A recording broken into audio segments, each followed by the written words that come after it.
welcome back to another episode of NWA and Beyond. I'm your host, Russell King. And I'm Carter Clark. And today we're going to sit down with a couple of Northwest Arkansas powerhouses, decades of experience in the unsexy but highly profitable world of Main Street and lower middle market business brokerage. We got Barry Graves and Stewart Nance. How are you guys? We're doing great. Thank you. Good morning. Thanks for having us. All right. Well, I want to get in and just explain. Will y'all tell everybody what is a business brokerage? Cantrell Grifffin Business Brokers has been around since 1983, facilitating buyers wanting to get into a business and sellers wanting to get out of a business. Yeah, that's it. A lot of times people don't have a plan. They don't have something to do after they get done working. Used to in the past, they'd have a son-in-law, someone else in the family they could transition the company to, but a lot of things have changed. Baby boomer generation, I think there's 10,000 people turning age 65 every day in America. And those are the people that built, own, and ran small businesses. And so they don't have a plan of succession. And so we come in and we help with that. Sometimes they're ready to sell right away, and sometimes they're 3 to 5 years out on a plan. We help get them from where they're at today to where their business is ready to sell to the next person later. Okay. Nice. So tell us a little bit about Cantrell Grifffin Business Brokers, like just story, the origin story, where we are today, how many brokers are there, all that sort of thing. We have 4 brokers on staff now. And we've been in business since 1983. We're the oldest business brokerage firm in Northwest Arkansas. We have done over $2 billion worth of transactions. We're industry agnostic. We just try to sell profitable businesses, typically that are valued at $500,000 or greater. We've been doing it for a long time, and our staff is, I don't know how many years we got between us all, probably about 30, between Curtis, Barry, Mike, and me. And we enjoy it. It's fun. It's a very rewarding situation where you can help somebody who doesn't know what they're going to do other than the fact that they want to get out of their business for their retirement or their next business venture. And they've got great employees that they know needs to be taken care of. They got great customer base and suppliers that rely on them. And so we help with that plan of succession about how to get them out of that position and get the next person in to continue and move that company along seamlessly and hopefully even with added growth. And that's a key point. 3 out of 4 small businesses are owned by baby boomers. And That's amazing that 3 out of 4. 3 out of 4. Mm-hmm. That's a statistic. That's not our opinion. And the other statistic that's just as telling, following what Barry said, is 3 out of 4 of them don't have a succession plan. Wow. They don't know what they're going to do. So let's talk about that. If 3 out of 4 don't have a succession plan, 3 out of 4 are owned by baby boomers. So how does it look from y'all's perspective? Like, how do you prepare somebody for the sale? Because most of the time when I know as an entrepreneur that day in and day out, I'm not thinking about what am I doing today to sell my business. I'm thinking about operating and running and how do I make trying more to money? Cash flow, trying to do all those How things. do I pay the least amount of taxes? Right. And so when you're doing that, you're not necessarily setting your business up for success to sell because you're just going, right? Oh, you're on a very key point. It's diametrically opposed motives because, like Barry said, business owners don't want to pay taxes. Well, to get your maximum value, you need to be paying taxes. If you want to have that business optimally prepared to sell, then you've got to have clean books, which is a rarity. You've got to be optimizing your profits, not minimizing your profits. You can't be running your family groceries, your boat dock, your every vacation, every car, insurance, all the things.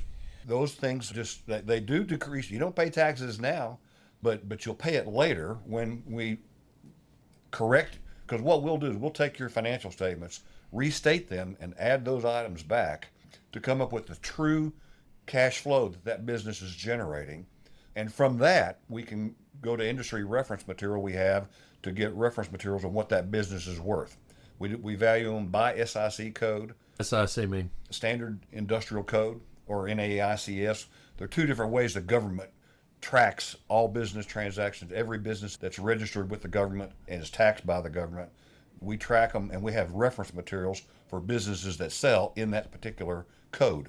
So if you want to sell your business, we're going to take its data, compare it with its peers across the country, and come up with a market value based on comparable sales. Gotcha. So how do you coach somebody up on that? I think this is probably one of the more important topics from somebody that's first of all, there's not many real estate companies that have a business brokerage, right? Like, this is not a common everyday occurrence. And I think sometimes people might go to a realtor and say, hey, I want to sell my business. They go, eh? Yeah. Like, what are you talking about? Yeah. And so this is a whole different outside world than just, listing and selling real estate.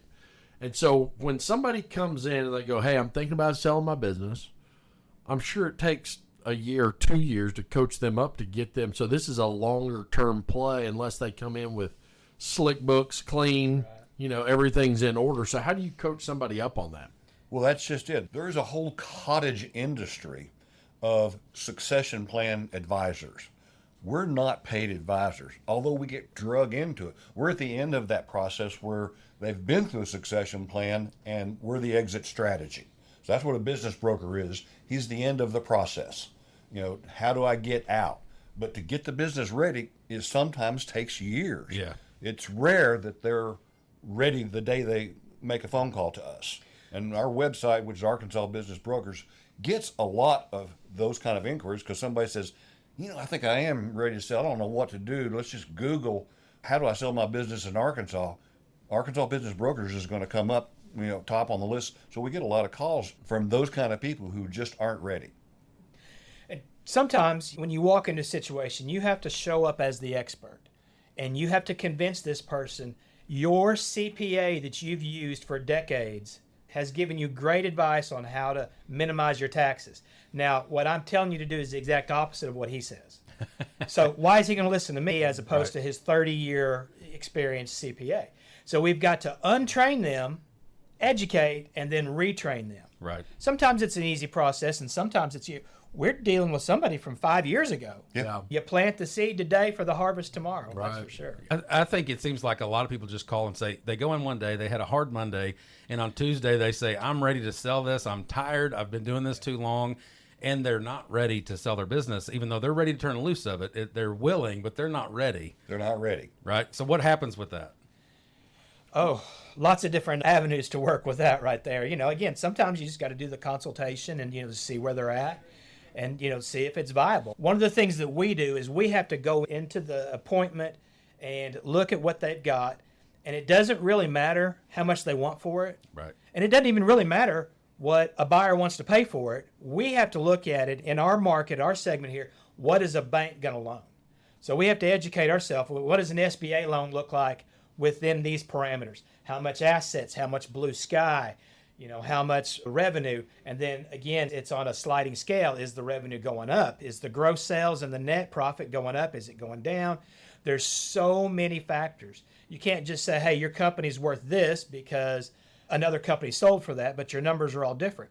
It's like saying, hey, how much should I pay per pound for a pickup truck when I go buy one? Right. There's so many options and variables to that, and that's why we have to dig deep. Sometimes it takes us a month to decipher what their books say to actually figure out what is the real SDE, what is the real seller's discretionary earnings. Then we're able to go to the blue book, like Stewart was saying. It's like an automotive blue book that tells you your value. Okay, now we go to that SIC code. And then he looks and says, okay, well, there was 3 others that have sold for that. We need those comps again because that SBA lender is going to look at those same comps and say, hey, your loan valuation is within this target, not what the seller wants. And following what Barry said, the banks, SBA or your commercial lender, are really driving the train on this. They have to have an independent appraisal. They won't take our appraisal. Right. Now, we know we do the same appraisal. It's going to come up with the same value. Same comps. The same comps. But it's got to come from an objective third party. Right. Just like when you buy a house. Right. You got to have an objective appraisal. That appraisal has to fit the criteria for that SIC code for the SBA or the bank to loan on it. Never mind the creditworthiness of the buyer. So getting those books straight where they'll support the debt coverage that's required is really what drives the valuation. How do most of the banks look at that? Let's talk about it from the other side. So I'm coming in now and I'm thinking about, man, this business looks awesome. I'm tired of working for somebody and I want to be an entrepreneur. I want to work for myself. What does it look like on some of these SBA loans to be able to actually make it happen? So if there's a $2 million business out there and I've been working a W-2 job for the last 20 years or 10 years, how do I prepare myself to switch to entrepreneurship? Like, what is the SBA loan looking for to buy XYZ business? Well, that's what business brokers do. We're going to help the seller reconstitute his financials. We're going to take what the CPA does on the tax return. We're going to redo it in a manner that's acceptable to the SBA, because it doesn't matter what we do. If it's not acceptable, we have to come up with legitimate addbacks. Now, most of them are pretty standard and recognized by banks and SBA. So net profit goes to EBITDA, which is a common earnings before interest, taxes, depreciation, and amortization, which is a common bank term. But we go further than that, because you've got all these personal things embedded in there in that EBITDA that need to be taken out. So we've got to justify those. We have to detail those to the SBA, to the bank, so they'll take EBITDA and increase the EBITDA by the amount of those legitimate add backs. Yeah. So that takes deep dive research on our part. We're learning things that the CPA doesn't know. Right. We're forensic accounting, and we're not accountants, but we're having to do forensic accounting. Yeah. And sometimes the SBA will just tell you no. They like if you've been in that industry before. Gotcha. If you're a farmer and you want to start buying tech companies and you don't have a tech background, they're probably going to deny you. All right, so let's pretend I'm in the real estate business, and there's a HVAC business. So it's similar thing. It's $1.5 million business. So what would somebody have to do to go to SBA and qualify for something like that? Like, what's the process look like for a buyer? SBA will loan anywhere from 80% to 95%, even sometimes 100%, depending on what Barry said, your involvement and experience in that industry. If you're a real estate guy wanting to buy an HVAC company, they're going to want a lot more equity out of you. Think about how to fix HVAC? If they're talking to an HVAC company that's buying strategically, just buying a competitor, they'll loan 95%. So very little equity is required in those situations. And the SBA really likes the seller to have some skin in the game still. They want that transition to be smooth in the way that, in their mind, they think that we can make sure that goes smooth is that the seller finances 5 or 10 or 15% of that 20% that goes required for the equity. Is that common? Like, is it common for a seller to be willing to do that? With- That's like the old days of buying rental properties. Like, those days are long gone in this world because you can't hardly get a loan that direction. I got an offer just now on a roofing company we've got listed for, what do we got listed for? A couple million bucks. 2.9 million? 2.9. He offered 50% down, 50% earnout after 1 year, because its revenues are irregular, but they're trending steep up. It's not uncommon in a business sale, especially with that kind of growth, to have an earnout or seller financing involved in completing the transaction. That's interesting. That's a cool way to keep everybody involved in the. But overall, you're talking about for most SBA opportunities, it's a 95% loan valuation on some of those. Are commercial lenders doing a similar thing, or is that? Or No, the commercial loan, they're going to be a lot 80%. 80%, or probably. And it depends lower. on your assets too. Is there real estate involved? Is there a fleet of trucks, or is it all just? Are you buying just cash flow? It just depends on what it is. Yeah. There's so many variables there. Yeah. What? All right. So, two-part question, Barry. What's your favorite industry to sell and market? My favorite industry is the ones that close. And right now, I mean, gas station, convenience stores. Okay. There's more buyers than there are old gas stations. Okay. that are That's for sale. interesting with the new trend in the big, huge. Yeah, I mean, used to people would put gas stations on a 3rd-acre lot, and now Casey's come in, they want 4 acres. Yeah. And yeah, that has changed. But that took out everybody in the middle, and that left all the small guys taking care of the big guys, but there's no real dominant group that's running all the small ones. So that leaves entrepreneurs the chance to buy multiple of the small ones. Gotcha. And they can be in sometimes a better location, that you can have them on a busier street where there's not the affordability to buy a 4-acre lot Right, and for have sure. profit. Yeah. All right, Stewart, what's your favorite industry to sell? Well, echoing him, Barry, the ones that are profitable. And I'll say this, B2B, business to business service companies. I'm getting HVAC, fencing, security firms, anybody that's in the service industry in a growing demographic market Right. is going to get a lot of interest. All right, now and let's talk about the line between the confidentiality and the marketing. How do you get the word out without getting the word out, so to speak? Russell, we're like James Bond. 007 A and B over here. We're agents, but we're secret agents. Secret agents. Yes, that's the key. You have to be secret agents. You always have to have that confidentiality. And we tell people when we list them, sometimes we'll tell them, hey, if you want this strictly confidential, I'm going to write an ad that's going to be so generic, you may not even recognize that's your own company that's for sale. Right. And But so, the guy looking for that business knows what it means. keywords, you got to have taglines, keywords. Not only that, I mean, thankfully with Cantrell Grifffin Business Brokers and our decades of experience and exposure, we've got thousands of contacts. We have literally thousands of NDAs on file today Right. of people that have reached out to us over the years and said, hey, I need to buy another one of these, find me one of these, or hey, I'm looking for something in 5 years when I retire from Walmart or JB Hunter Tyson. Yeah, that's good. So the other thing is, on top of that, I think you're kind of, you said it, a secret agent. You're kind of a double secret agent in the fact that you guys have closed billions of dollars and almost not really even gotten credit for it. I mean, how does that feel? It's almost like you guys close billions of dollars and nobody knows it. Well, it is a confidential oriented business. So we do fly under the radar a lot. I tell clients when I talk to them initially, on a 1 to 10 spectrum, 1 being invisible to 10 being we're going to put a for sale sign in your window. So we start on one end of the spectrum, Right. to where they want to be, and they're all typically concerned about their employees. I don't want my employees to know or my customers to know, even though that really is an unfounded fear typically. But if they've got it priced right and we're not getting the leads we need, then we move up the spectrum of visibility, because just like buying a car or a house, you're looking at all the filters Right. in the system that are size, demographic, area, where am I located, what, so people, the more people can dial in, the more quality leads you get. So, and it's just like buying a house or a car. So it's interesting to think, let's go back to the fact that 3 out of 4 people are baby boomers that own a small business.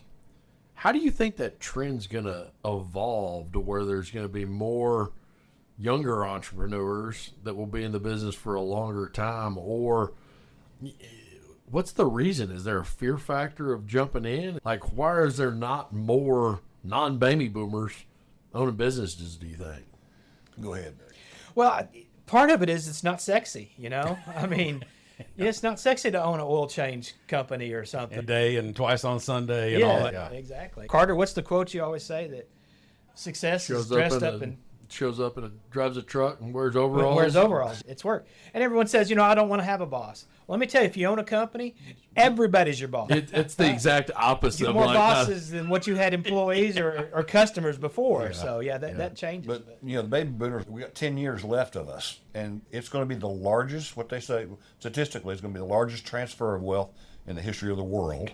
These baby boomers aging out and finding the new Generation X buyers, the Walmart executive that wants to try his entrepreneurial skills. He's tired of the corporate race. That's probably a third of our buyers.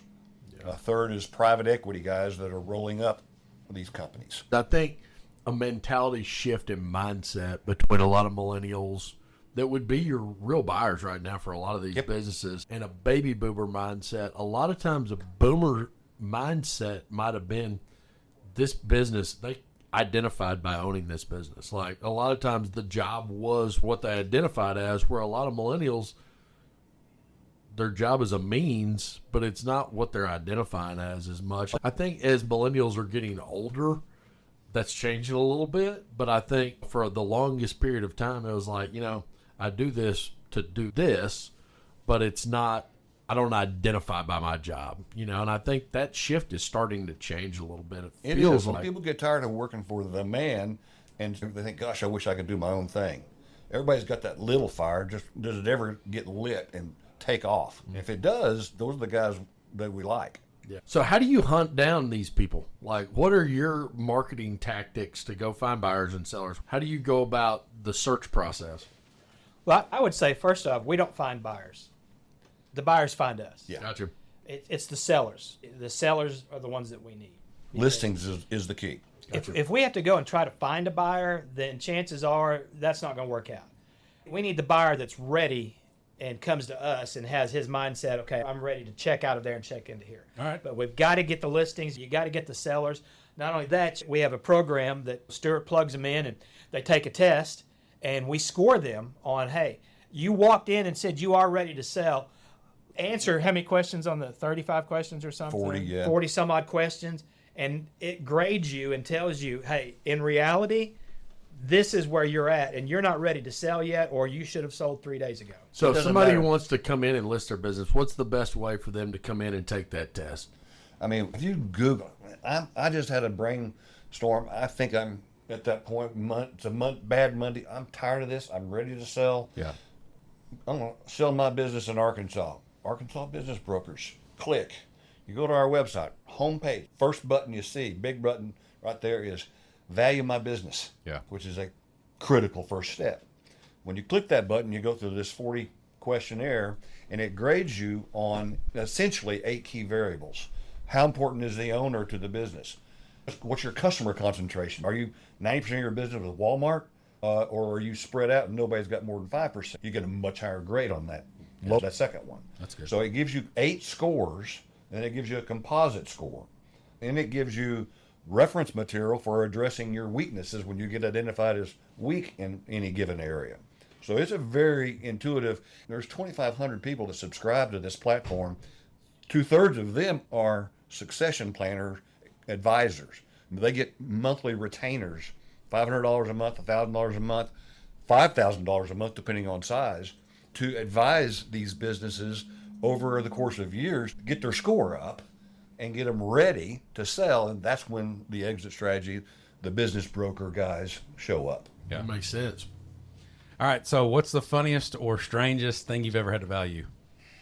No question, dog patch. Yeah. Dog patch. Yeah. Tell us about that. Oh my gosh.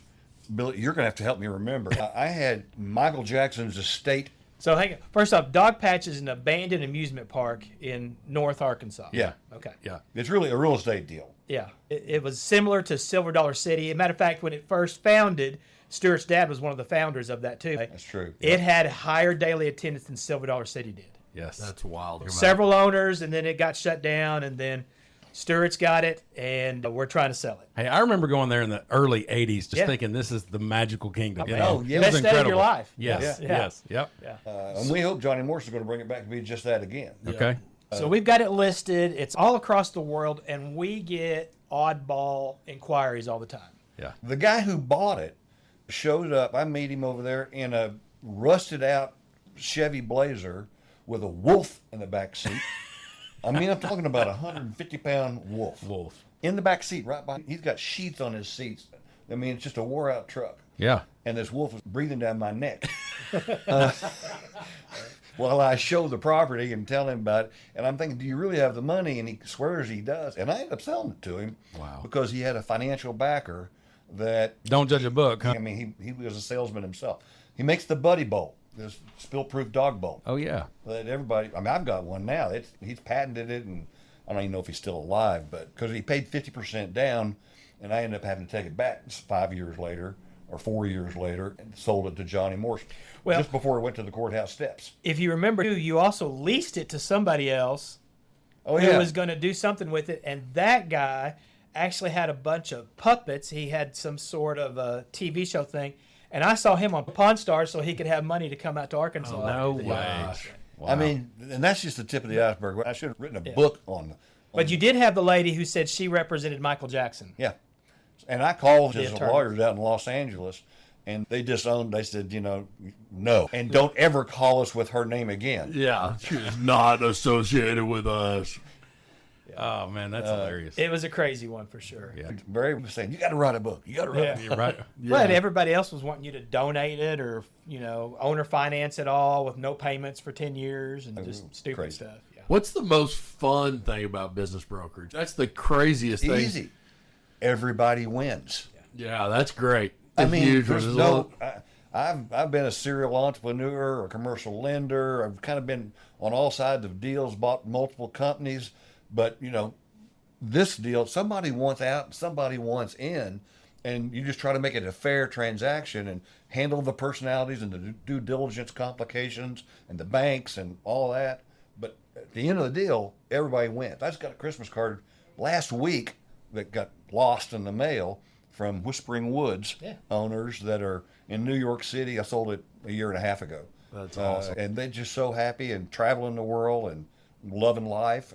And the people that bought it love it. Yeah, that's awesome. That's a great one where somebody worked their whole life to build something. Yeah. And they're enjoying the fruits of their labor. The people behind them are happy too. They got a legacy they want to hand to somebody that can do something with it. Yeah, that's great. I had sold a company that does screened-in porches and sunrooms, and the seller had health problems. He had to get out. So the guy bought it, and it's been less than a year. He's doubled it twice.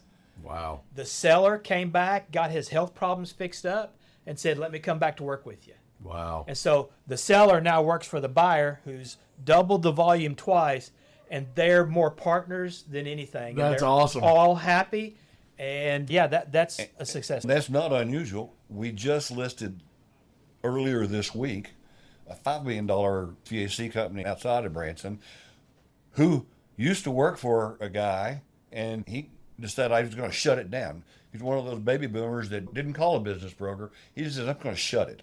Yeah. And this guy was an employee. He said, well, I'm going to start my deal and I'll bring all the guys over.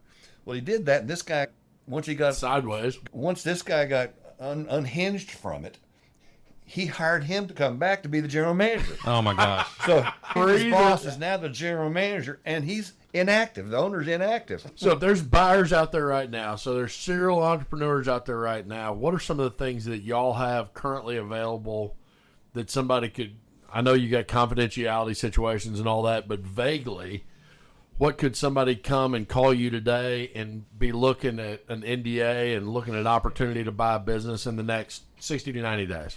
And again, like Stewart said, this is all on our website, www.arkansasbusinessbrokers.com. There is a sell tab. There's also a buy tab. We've got some generic teasers for the businesses.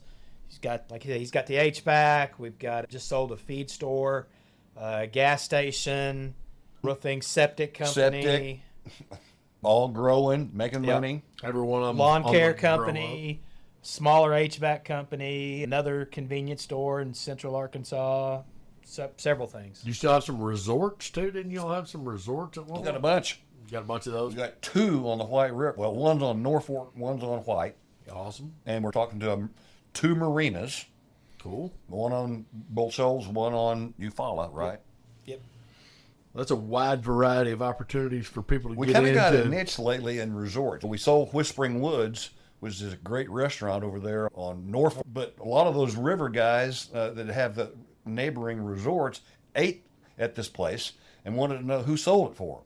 Got it. They gave him our name, and that's how we're. And Curtis already had a niche from his previous employment in some of those river resorts. So but collectively between he and me, we've got a bunch of those niche. relationships already. That's awesome. Cool. And those are the baby boomers that are definitely ready to retire. Yeah, you know? guys in Dallas, a CPA in Dallas, but I've been going fishing on the White River.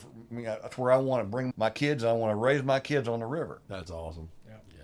Yeah. So is there anything that you guys want to share as we close out of things that we didn't hit on, or anything that you want to share to go over that might be of interest to somebody out there thinking about buying or selling? Whenever you get your DWI and you go down to your attorney, first consultation's free. So don't do something rash like shut your company down because you don't know any better. We will meet with you for free and tell you what direction we think we can help with the most. Again, I know there's a lot of people that have that mentality of no one will run this company as good as what I did, so I'm just going to shut it down. Right. Chances are someone just as good as you is out there, and we can help. You can keep your employees employed and your customers satisfied. And y'all find the guy that has the spark about to light that fire, right? Yeah. Just that legacy, continuing that legacy. Exactly. Yeah. And not only will we meet with them for free, we'll do a free high level. I mean, you can go on the website and click on it yourself, and it's going to kick out a report. Now, it's what we call a high level valuation. It's not the Deep dive. but we're going to give you a free valuation. It gives you a starting point for the guy that's completely ignorant. At least I know what my strengths and weaknesses are. If he's honest with the questionnaire, it's going to identify him. Doesn't matter what industry you're in. That's good. Man, thank y'all so much for sitting down. We're definitely going to do this again and go even deeper. So Cool. thank y'all for hanging out with us. Any last words? TGA. All right. Thank you for spending part of your day with NWA and Beyond. Please follow, like, and share wherever you listen to podcasts.